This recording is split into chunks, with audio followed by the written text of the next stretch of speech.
روزتون بخیر و شادی باشد بینندگان عزیز.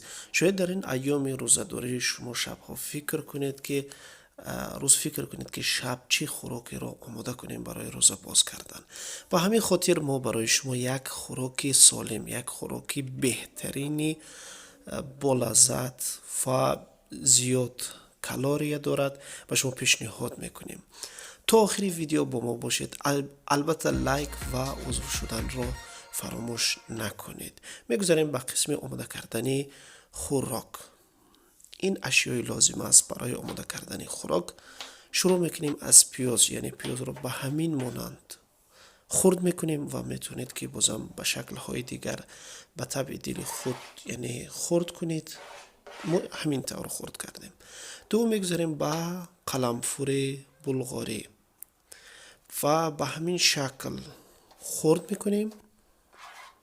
در اول ما اشیا را آماده میکنیم، همش را خرد میکنیم، بعد شروع میکنیم با پختن. اینچنین 1 کیلوگرم کارتوشکا را یعنی سیب زمینی را، همچنان که برادرهای فارسی زبانمون ایرانی ها میگویند سیب زمینی میگویند. خب 500 گرم گوشت، چه گوشت گوسفند است یا گوشت گاو است فرق نمی کند. ما اینجا گوشت ایندوک را ما چی میگوین خرد کردیم. ما با گوشت ایندوک درست میکنیم. خب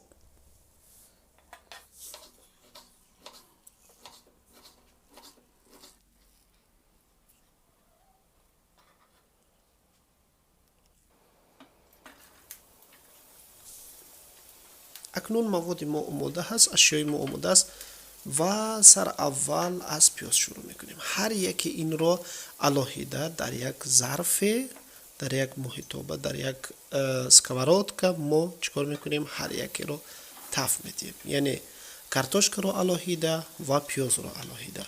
پیاز و کارتوشکا یعنی مجازهایشون یکی هست. بعد الان شما میبینید که بعد از تف دادن، بعد از سرخ کردن پیاز، بازم ما قلمفور را با پیاز علاوه میکنیم.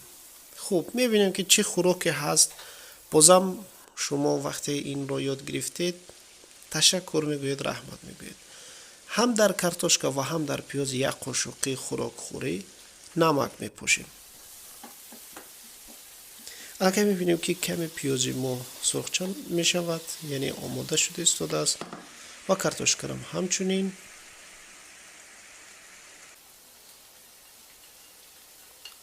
بازم قلمفور را علاوه میکنیم با پیاز.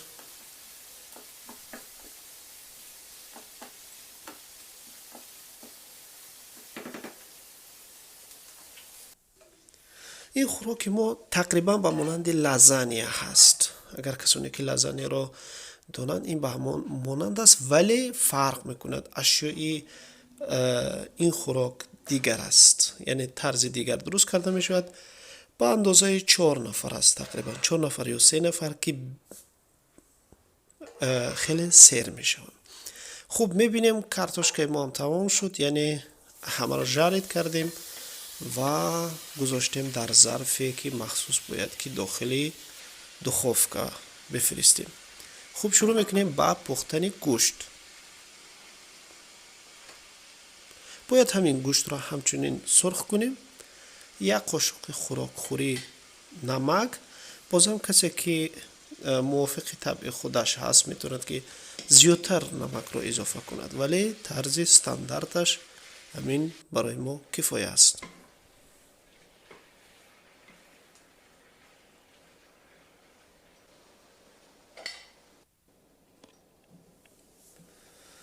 خب گوشتم در ظرف دیگر بود. اکنون میگذاریم در یک ظرف دیگر، در یک محیطابه دیگر، اسکواراتکای دیگر چیکار میکنیم؟ یعنی روغن مسکرا، یعنی کمی روغن مسکرا میگیریم، مثل آتالایی که میکنیم، یعنی مثل بعضی ها آرداب میگوین، به همین شکل ما کمی درست میکنیم، یعنی سرخ میکنیم.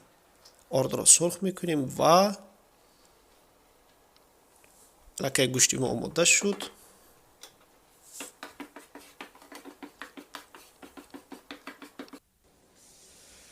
بعد در این آتلای خود چیکار میکنیم؟ یعنی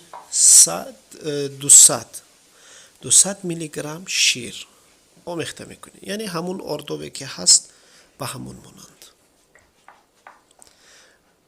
شما میدونید که به همین شکل کمی سخت میشود. چیکار میکنیم؟ یعنی در این قطار کمی از این آرداب گوییم در بینش میپاشیم، میچوشیم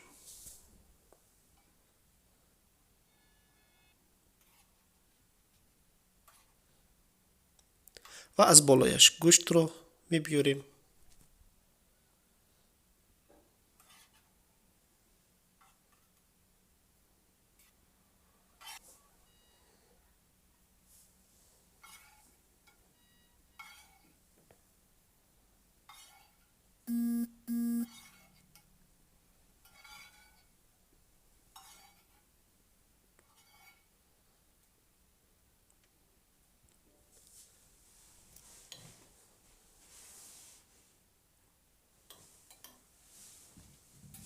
خب و باقی مانده اون آرداب رو در بالش میپوشیم.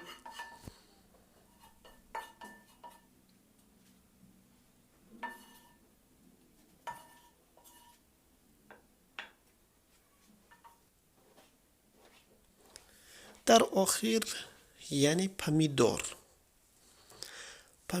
یعنی تومات را هم اضافه میکنیم، چون که هم سالم است و هم خوشخور می شود. به همین شکل میچینیم در بالایش.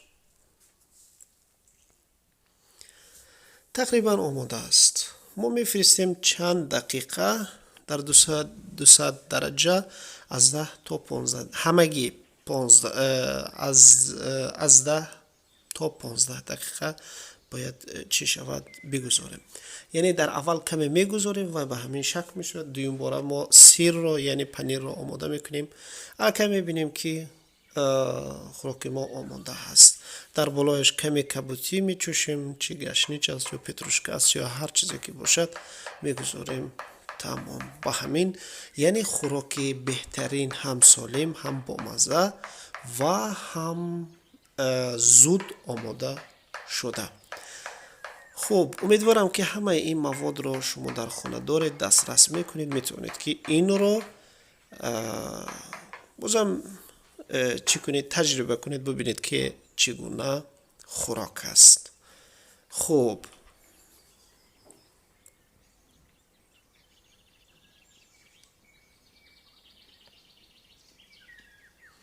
بهترین بوی دارد، بویش هم خیلی اشتها آور است. ببینید چگونه شکلی یعنی اپتیت ندارد. ببینید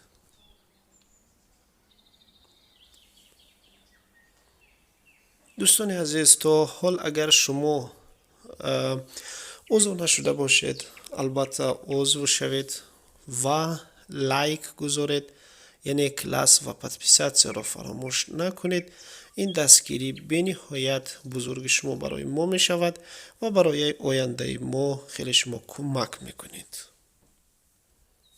و از شما سپاسگزار هستیم و دعا میکنیم که خداوند از ما و شما راضی باشد.